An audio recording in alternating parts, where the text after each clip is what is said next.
Welcome back to Second Breakfast and our ongoing film discussions, bringing you the best thoughts and theories and literary analysis this side of 18th century France. That's courtesy of me. Cam, gun to your head, could you have told me which century this movie takes place in?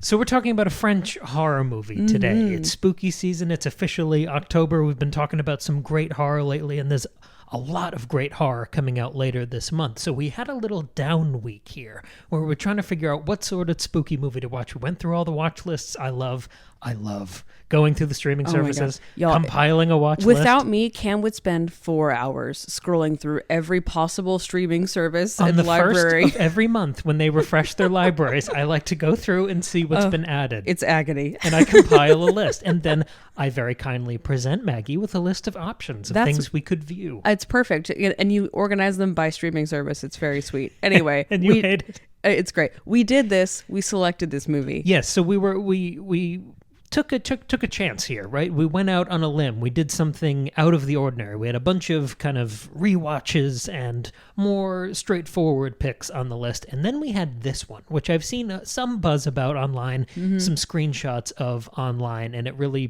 pricked my ears and caught my attention. So this is the Vourdalak. This is a French horror movie written and directed by Adrien Beau.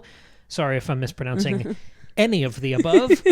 It's all French. It's tough. So yeah, it's set in the 18th century, and it's a story about this French noble who kind of gets lost on the road and ends up in this little village with a family, and they're going to get him a horse the next day, and while he's waiting, he gets caught up in some of their family drama, and there's a vampire. It's very, very cool. And it came out this year, right, this movie? Yes. Yeah, it's a new movie, yeah. Right, it's just not a conventional release here in the States. Yes, right. So the way I just pitched it there, it's a slow burn, 90-minute fable. Very contained, woodsy, folk horror-y, but not really in that way that you're thinking.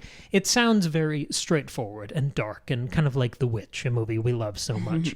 But there's something else here. As much as it is that slow burn, dark fable, it's also very light on its feet and silly. There's a lot of slapstick kind of physical humor here. And the prosthetics, which we'll talk about later, are very unnerving. The way the vampire is represented.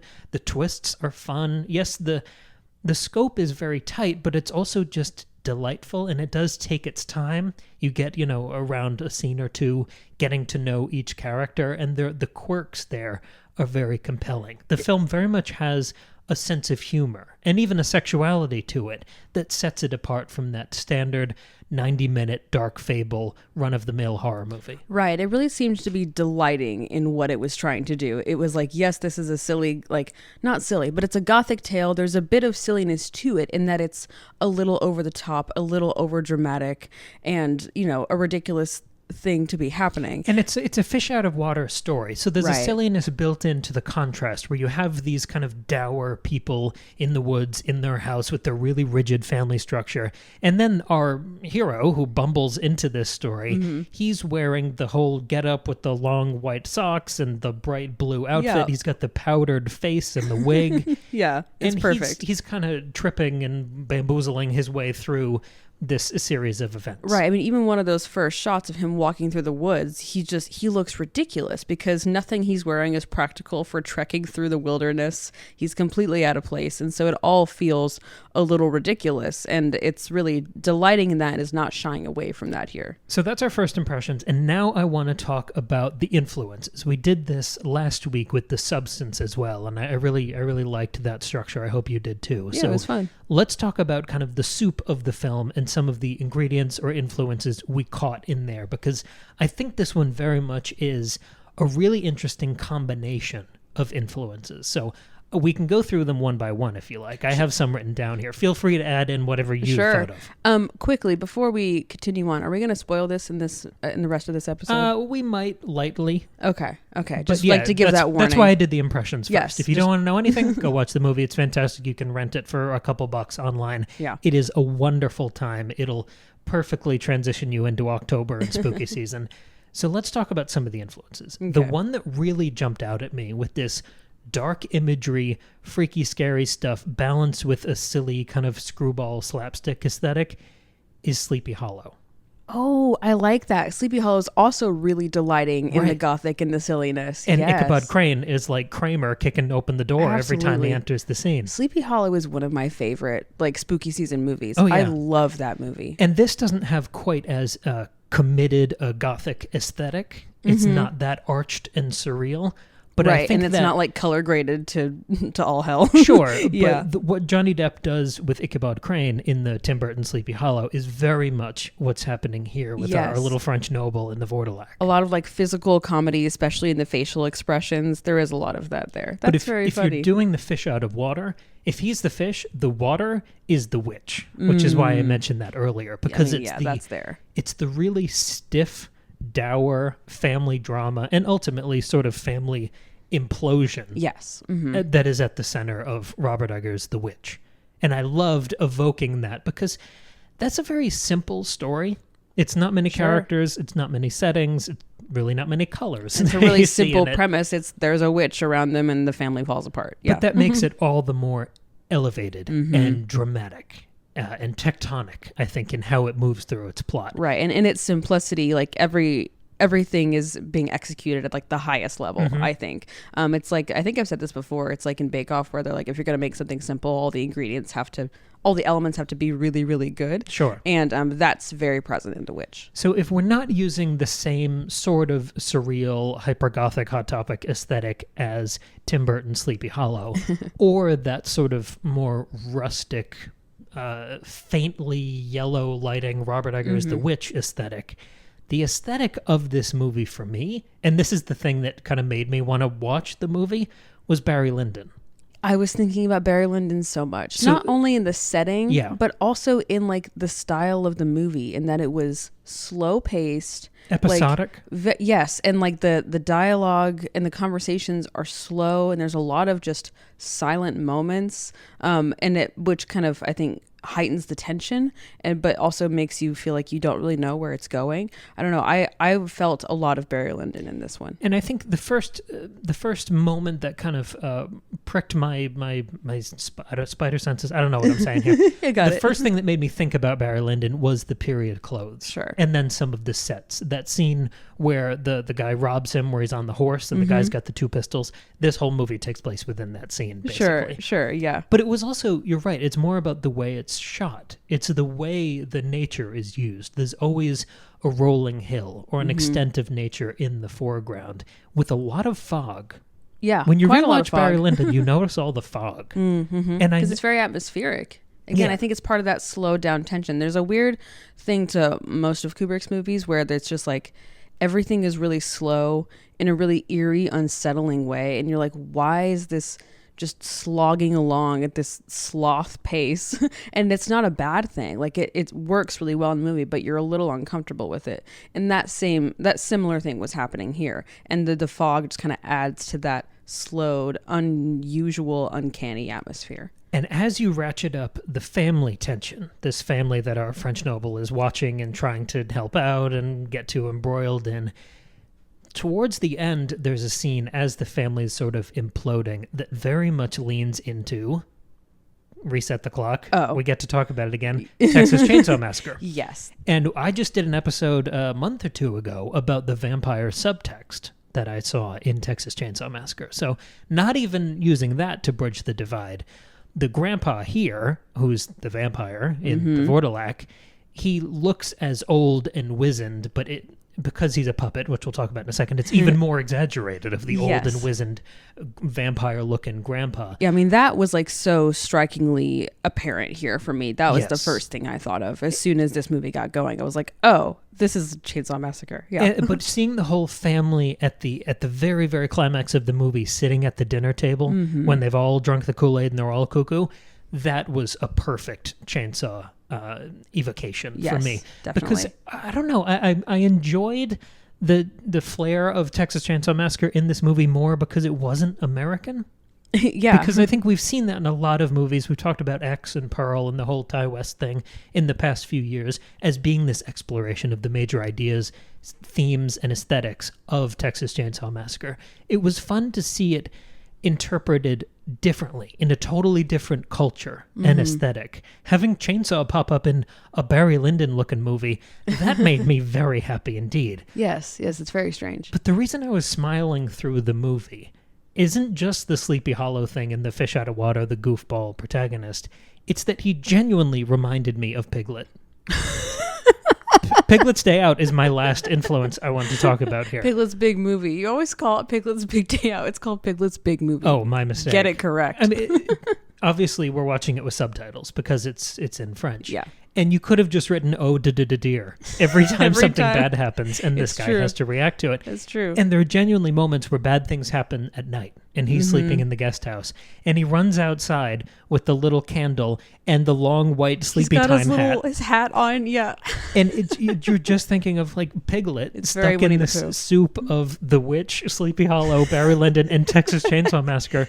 It makes the contrast really funny. Right. Well, when he's in those wilder moments, he's not wearing all of his court attire, so he's not wearing the powder on his face, he's not wearing his wig, and so he looks very pink. He looks very, especially compared to this family, which is like they're a different ethnicity than he is, and so he looks very different than everybody else around him. So he does look very pale and pink and afraid. That's a very funny comparison. So let's talk about the last element that we wanted to play with here, which is the puppet.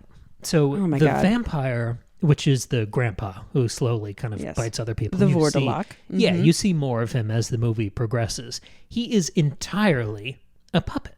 It was so interesting. When we started this movie, you had told me there was some cool puppetry in this. Like, we had seen something about it, and we're like, okay, cool.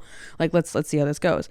I didn't know the entire character was going to be a puppet, and it was really effective and unnerving. Like, you could tell it was a puppet. It wasn't like it wasn't hiding it. No. Yeah, they weren't going for 100% realism. They were more like, again, reveling in, relishing the art of puppetry. Unnerving. But it wasn't fantastic. A puppet with strings. Yeah, He wasn't Annabelle. He wasn't the puppet from Saw. He wasn't, oh, this is a puppet.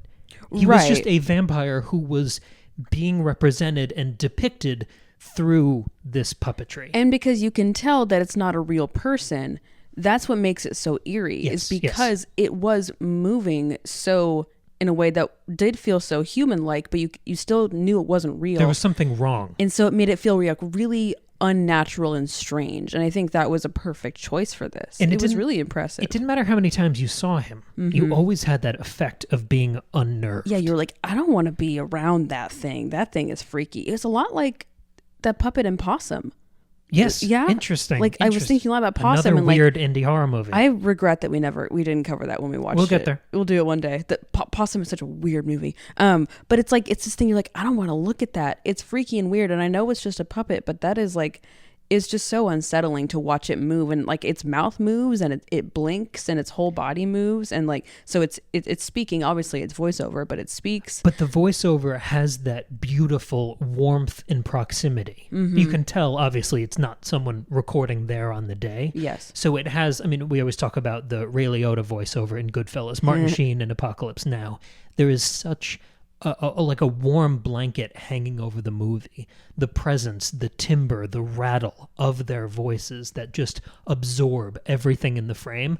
When you have that with your villain, he has such control over every scene that he's in. Obviously, you can't look away because he's interesting looking, he's freaky, and he's a weird-ass puppet. But it's the voice that I found almost as engaging as the visual. Right, because the way it's done is almost like he's inside your head and inside all the other characters' heads. I mean, this might be a silly comparison, but like in Deathly Hallows Part 2, when Voldemort is talking to everybody kind of in their heads, like, it feels inescapable and terrifying and all-consuming. Violating. Yes, exactly. So that's because you could tell they weren't just trying to make it seem like he's standing there on the day. It was this more intentional audio trick that I really liked. So I was trying to think about this. Obviously, the mechanics, the execution of this idea of having a puppet be your vampire, it's impressive. It's interesting. But I want to kind of reframe the way we're talking about it, because this is creature design. We talk about yes. this with all horror movies Yeah. when we watch The Ritual and we see that weird, freaky deer thing that has yeah. the torso hanging off its head. Oh, yeah. When we watch, what was the one underground? The Oh, Descent. The Descent. Oh, The Descent. With all those freaky guys that running creature around. design's fantastic. Yeah. But this is also creature design. Oh, yeah. And one of the things I loved is how much it looked like a Mike Mignola drawing.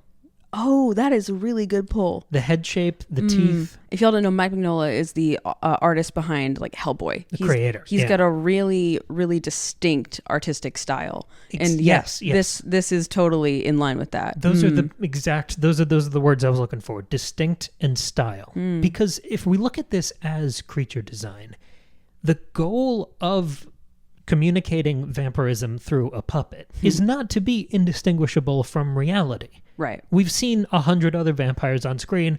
You take a guy, you put a bunch of white paint on him. It's just a dude with makeup on. You give him some teeth, you give him some jewels and a weird coat, and you make him walk funny. You make his skin sparkly, and then you call it a day. But that is more realistic. Yes. That is more, I guess, quote unquote, immersive. Right. And that's like scary in a different way of like any person around me could be a vampire, or it could happen to me, like because they're just humans who are a little bit tweaked. So that's scary in its own way. But I think the overall goal of great creature design is to be distinctive and memorable. We talk about Leatherface. We talk about the Michael Myers mask or the hockey mask in Friday the 13th. I think great creature design is also trying to be immersive in an additive way, such that it's not just interesting and scary to look at, but that it adds to the storytelling. And in this case, I thought the choice of puppetry really added to the storytelling. And even though it was surreal, you knew it wasn't a real person every time you looked at it. I thought it was incredibly immersive. I feel like it also kind of heightened the contrast, like the fish out of water thing with our main character, because like we're looking at this on, like we're very much in the mindset, the POV of our main character, the Marquis de Uffray or whatever his name is, right? And so we are looking at this puppet knowing it's not a real person, understanding that it's a puppet, knowing that it's strange and weird and not the patriarch of this family. And our Marquis de Uffray also recognizes that, versus the rest of the family who are insisting, no, this is our father, we have to take care of him. And so it's like strange that they are not recognizing that he is a puppet, like in a metaphorical sense. It's strange that they're not recognizing how unnerving and unreal and unhuman he is. So I think it heightens that like difference between, it's like the us and them. And so that makes it more, alarming and scary, and makes him feel much more isolated because he's seeing things differently than they are, and like they can't see the danger that they're all in. There's something unflinching about it too, the way the puppet is shown, because most of the time, whether he's hunched over a table or he's seated, he's rarely standing and walking around. Yeah, they don't really bother with that mechanic. But the first time you see him is at this table when the family's eating outside. And then when that scene ends and the vampire puppet says he's tired and they're going to take Grandpa up to bed, the son, who's the patriarch of the family, he picks him up. And he looks obviously all small, and his legs are kind of hanging off one side and his head's lolling on the other. Right. And it looks like, oh, someone's cradling a puppet. Yes. But you've already bought in. You're, you've already agreed to watch the movie, the we're suspension of disbelief. You're locked in. You just watched him talk. He's freaky. He's very dexterous, if that's the right word. A lot of moving parts. He's very expressive. The whole, whoever was working the marionette, incredible work. So you're already bought into this puppet. So when you see it limp in someone's arms, the magic trick has already worked on you, and you're already looking at it as, oh shit, that's a vampire. That's a scary thing that I'm watching for little hints and movements of. It doesn't look like you're watching a behind the scenes and you see the puppet lying on a shelf because they're in between takes. Right. It's somehow alive for you. Yeah. And I just thought that was incredible. I really like that. That's very cool. Yeah, I feel like this was exactly the movie I needed right now. I needed something weird and bold and interesting and indie. Yes, yeah, it was a really nice, just sort of palate cleanser. And there were a lot of like genuinely good and effective and freaky just visuals and moments in this movie. Yes. I don't want to spoil them, but it was really cool and weird and interesting. I I recommend this movie highly if you couldn't tell. Yeah. This is a fantastic film. Yeah, I had a wonderful time with this. This is the Vourdalak, written and directed by Adrian Bowe. Please go check it out. It's like it's not one of those new movies that you can rent, so it's like $30 to rent it. No, it's not like it's just a normal rental. It's like $4 or $5, yeah. It's a wonderful time. It will broaden your horizon a little bit, and you will not be able to look away from this puppet. I'm also really enjoying trying to, get more into and just be more aware of movies that are not in English, and I'm really enjoying leaning into subtitle movies. I think for a long time, we just, for laziness reasons, we didn't, and I'm appreciating getting to see different kinds of filmmakers. Also fun to do 2 French movies in a row, because we talked about The Substance last week. This is also another French writer and director. That movie is in English and for an English-speaking audience, but still, yeah. And if you want even more movie discussions from us, we just dropped our latest bonus episode over on the Patreon, the latest installment in our Breakfast Buffet Roundup series. And in this one, we're talking about Alien Romulus on a rewatch a couple weeks later. We're also talking about Trap, the M. Night Shyamalan, Josh Hartnett movie, which wildly divided Maggie and I. It sure did. That makes for a really interesting conversation. And the finale, the cherry on top for this buffet, is us talking about It Ends With Us. And boy, golly, did I have a fun time with that conversation. That was a delightful time. And like Cam said earlier, if you want more vampire coverage, we did talk about, or Cam did a solo episode about the vampire connection in the Texas Chainsaw Massacre. We also, a year or two ago on our Patreon, did an episode about Salem's Lot, the book by Stephen King. That was really fun. We talked about the original Texas Chainsaw Massacre movie on location at the house where the movie takes place. That's right. We've done a lot of stuff. We also talked about the 2022 reboot movie. We also did the original Nosferatu from 1922, if you want more vampire Francis stuff. Ford Coppola's Bram Stoker's Dracula. Yeah. Mm-hmm. Oh, yeah. There's no shortage. We got lots of vampire stuff. So, yeah, check it all out. Thank you so much for listening. Let us know what you thought of this movie. If you're watching on YouTube, you can comment below, obviously. Otherwise, send us an email, secondbreakfastpod@gmail.com. And, we'll see you guys on Friday for our next Game of Thrones episode.